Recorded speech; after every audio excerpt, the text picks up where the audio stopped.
Hello everybody, I'm Ryan Thomas, posting another UFC post-fight reaction. My post-fight reaction to UFC 168, which took place last night, as there were two of the biggest grudge matches in UFC history, two of the biggest rematches in UFC history in one night, as Chris Weidman put his title on the line against the challenger Anderson Silva, which is very weird to say. And the co-main event was Ronda Rousey, the bantamweight women's champion, versus former Strikeforce bantamweight champion Miesha Tate.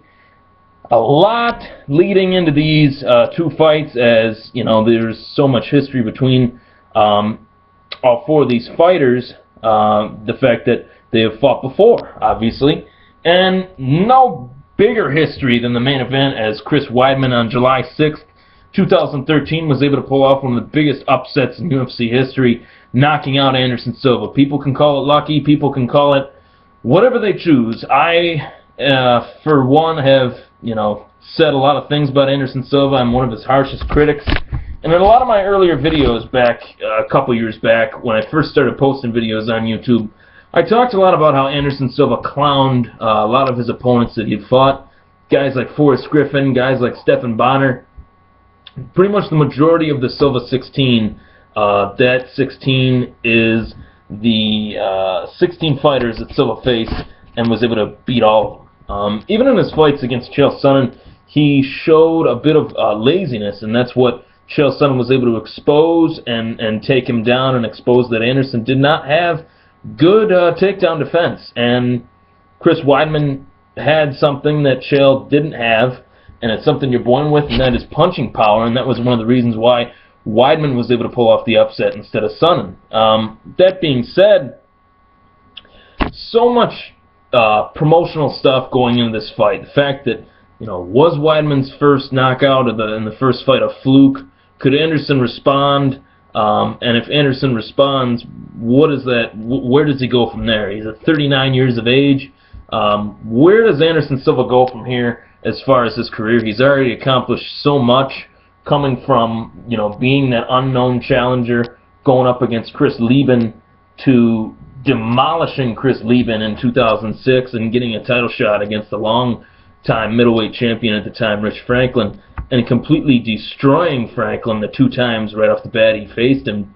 And that parlayed into one of the greatest runs in mixed martial arts history, probably the greatest run in mixed martial arts history. And you wonder, where is Anderson's head at after losing that title that was on his waist for so long, losing the belt that was on his waist for so long? How does he come back from that? How does he respond? And especially the way he lost in devastating fashion in the second round by knockout. So there's a lot of things going into this fight that a lot of people were really looking forward to. Myself included.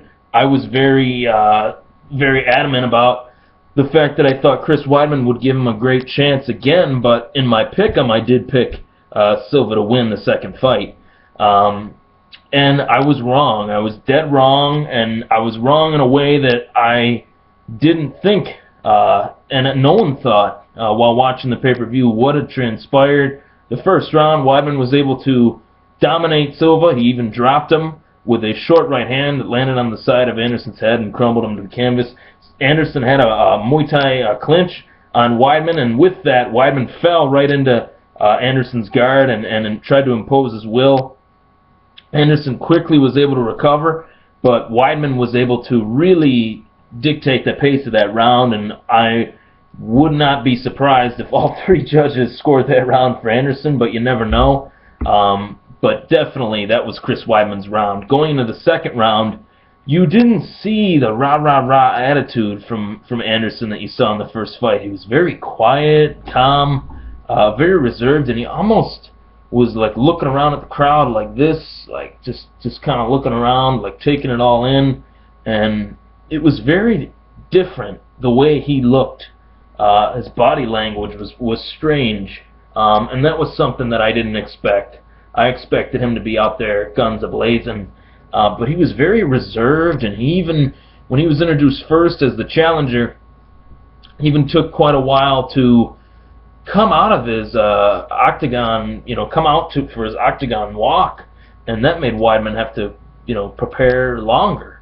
So that put Weidman on the spot, and that was something that Anderson had never done before in that fashion. So he definitely had a different feel to him, and for a lot of reasons I'm sure he did, but he was just very reserved going into that second round, very calm, almost too calm. And he starts landing his shots and starts opening up a little bit on the feet. Doesn't throw a lot of punches, but more so leg kicks and side kicks and stuff. Weidman hit him with a really nice body kick in the second round, too, right before the accident. What I am referring to by that is many fight fans already know what that means. Anderson throws a leg kick in the second round.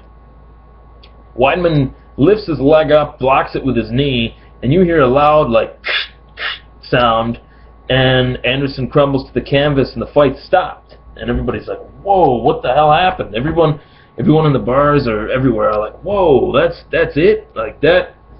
So the fight was over based on the fact that Anderson shattered his shin bones, or shattered his leg, or whatever, broke his leg, whatever you want to call it, and that's how the fight ended. Now, Chris Weidman is probably not too happy about that. Chris Weidman wanted to beat him again, and he did beat him, but not like he did in the first fight. And I'm sure the UFC didn't want that, and I'm sure Chris Weidman didn't want that, and I'm especially sure that Anderson Silva didn't want that, but that's the way it happened. Now from here, where do we go from here is something I always like to think about as a UFC fan. Where do the winners go? Where do the losers go? For Chris Weidman, who is coming off 2 back-to-back victories over Anderson Silva, one by knockout, one by TKO due to injury, the first fight was mainly he was able to knock Anderson out due to the taunting that Anderson was doing to Chris throughout the fight. And the second fight was because of a blocked leg kick, which to Weidman's credit, he blocked it, but to say that Weidman knew that would break his leg would be a huge overreaction on Weidman's part, and he has even said that he didn't expect that to happen, and he had never seen that happen before. And most of the time in training, when he blocks people's leg kicks, they just walk it off. But he's never seen someone's leg get shattered like Anderson's did. But obviously, the route that Weidman will go towards is probably a fight with Vitor Belfort, as Belfort has beaten the likes of Michael Bisping, Luke Rockhold, and Dan Henderson, all by knockout, all by what started off as head kick knockouts, eventually led to those knockouts. And those are 3 huge names in the middleweight division, 3 huge names in the UFC, as Bisping has been poster boy for the United Kingdom MMA scene. He's a big name in the UFC, more so for his mouth than his actual talent, but he's a great fighter. A lot of accolades to his name and a lot of victories in the UFC for him. Luke Rockhold, a guy that was a Strikeforce welterweight champion, and then or Strikeforce middleweight champion, pardon me. And then you got Dan Henderson, who is in the Mount Rushmore of mixed martial arts, as far as I'm concerned. A guy that is fighting into his 40s and still remaining relevant in these fights. That knocked Henderson to his 3rd loss in a row, with many wondering what's next for him, whether he's going to retire or what. So Belfort is the clear #1 challenger. I don't see anybody else even able to make a case for the #1 contendership spot. I just don't see it. That's the clear fight to me. Weidman versus Belfort, probably going to be booked around March or April. And it's going to be a great fight to see. I think that Belfort's style versus Weidman's style is very interesting. Belfort more of a brawler, Weidman more of a jiu-jitsu wrestler type guy. But Weidman does have really legitimate power that people need to really not underestimate. And where does Anderson Silva go from here? Losing his belt, then getting an immediate rematch and fighting again and losing that fight is just leaves you with such a sour taste in your mouth if you're him. I really do feel for the guy in a way, but at the same time, he did clown his way in that first fight, and it did lead him to lose his belt. And he had the belt. He clowned around against Weidman, and he got caught. So it's kind of like, it's tough to say. Weidman does deserve to be the champion right now. There's no doubt about it. So where does Anderson go from here? 39 years old. I'm not a doctor. I don't have a PhD. But I know when you break your leg, it takes quite a bit amount of time to, rehab it and heal. And that is the main thing with Anderson at this point. How long is it going to take him to heal? How long is it going to take him to not only heal, but get in the rhythm of training again? That's something that UFC fighters really have a tough time dealing with, is getting in the rhythm of waking up every morning and training. So that could be a problem for Anderson. And at 39 years of age, what does he have left to prove? And was that maybe a sign of some sort from God or sports gods or the UFC gods to hang him up and say, hey, I gave it my shot. I was given my shot, and I just didn't come through the first fight. I screwed around, and I was given a second chance, and I got hurt. It happens, mixed martial arts is a sport where you can't blink, because if you do, you could get hurt or get knocked out, or anything can happen in this sport. That's what makes it so interesting. The co-main event, Ronda Rousey versus Miesha Tate, as I mentioned before, this fight had a lot of grudge match material involved in it, due to the fact mostly that they were both the coaches on The Ultimate Fighter, Team Rousey versus Team Tate. Team Tate's fighter, Juliana Pena, being the winner of that, and Chris Holdsworth, Team Tate's fighter, being the men's winner on that show. So Team Tate swept Rousey clean in the winners' circles, 2-0, and Team Tate wanted to make that 3-0 for the actual real fight between Ronda Rousey and Miesha Tate, but they were unable to do so. And I give Miesha Tate all the credit in the world. She really showed up. She had Ronda in some pretty interesting predicaments within those first 2.5, almost 3 full rounds, and took her into the third round. And while Rousey was easily winning the fight, Tate was there and ready to go, and Ronda really had to pick her spots and find an opening. And she did, of course, being the fact that she's a former judo Olympian. She was able to, at will, take down Miesha Tate. When Miesha Tate was shooting for takedowns, which was really hard for me to understand, and even Mike Goldberg and Joe Rogan commented on the fact that she shouldn't be shooting in on Ronda Rousey, being the fact that she's a judo competitor. It's very tough for me to wrap my head around that as to who's in charge of Miesha's game plan. Why would they have her shoot on Ronda Rousey when she could easily just hip toss her? And she did probably 3 or 4 times, maybe even 5 times. So that was a little bit bad on Miesha Tate's part as far as her game plan went, but it was good on Rousey to take advantage of that. What I'd be worried about is for Ronda Rousey, now that she has defeated Miesha Tate a second time. Miesha Tate's out of the picture. After the fight, press conference, they said that at UFC 170, Ronda's going to be fighting Sarah McMahon in February 22nd, so less than 2 months after her fight with Tate, she's going to fight again, which is pretty crazy. But anyway, the fact that her likability is starting to go down, Miesha Tate was actually able to win that battle of getting the fans to grow a bit of a disdain for Ronda Rousey, saying that she is a bit of a poor sport, I would say, a sore loser and a sore winner throughout the show. They do the Coach's Challenge every year in The Ultimate Fighter, and they do the rock climbing. For this past season, they did that, and Ronda wins it, and she middle fingers, flips off Miesha Tate the whole way down, and just stuff like that kind of showed the true characteristics of Rousey. She hasn't had a problem with anybody else that she's fought besides Miesha, but there's been rumblings about her attitude at certain press events and stuff like that, and the fans don't like that because they want to see somebody that's willing to make the sport grow in a positive way, and they see Ronda growing the sport in a negative way with her attitude, and fans don't really like that, and I don't really either. I'm a fan of her fighting style. I'm not really a fan of her personality, per se. But she's the champion. She will be fighting Sarah McMahon, not Kat Zingano, to the surprise of many, including myself.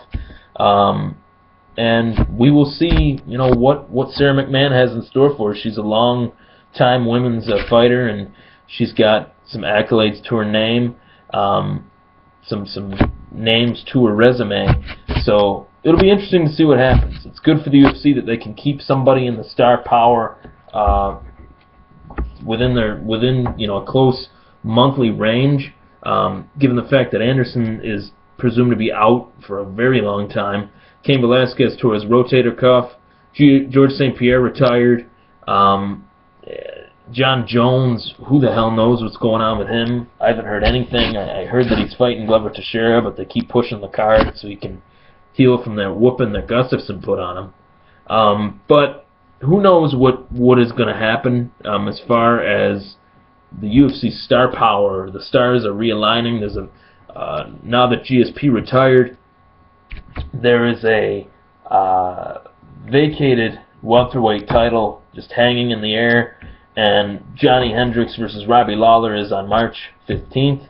The winner of that fight will become the new UFC welterweight champion, and that will be a very interesting one. The third fight on the card that I forgot to mention was Travis Browne versus Josh Barnett. And this was a battle of a young phenom versus a veteran, a true veteran. Josh Barnett, almost a 20-year pro. He's been fighting in MMA. Joe Rogan said he saw him first fight in MMA in 1996. So that's a long time ago.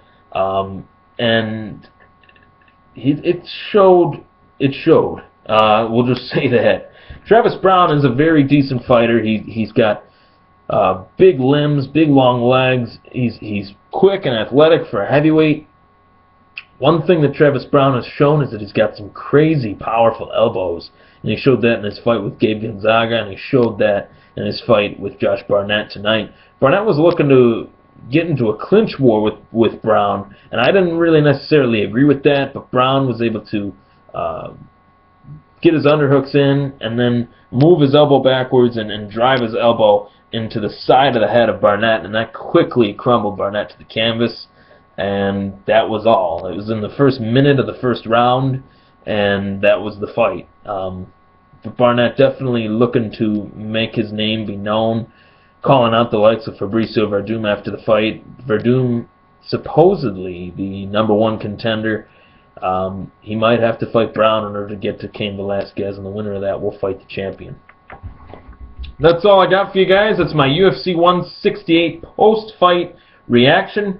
I'm really trying to get a lot of videos on here. I'm probably going to post another one about my 2013 Buffalo Bills recap. I am a Buffalonian, and I am a Buffalo Bills fan. So, going to see, what you guys think about my opinion on the 2013 season for the Buffalo Bills, which just ended today with a 34-20 loss to the New England Patriots in Foxborough. That's coming up next. Thanks for watching, guys. Let's look forward to UFC 169, Cruz versus Renan Barão. The co-main event, Jose Aldo versus Ricardo Lamas for the featherweight title. Thank you.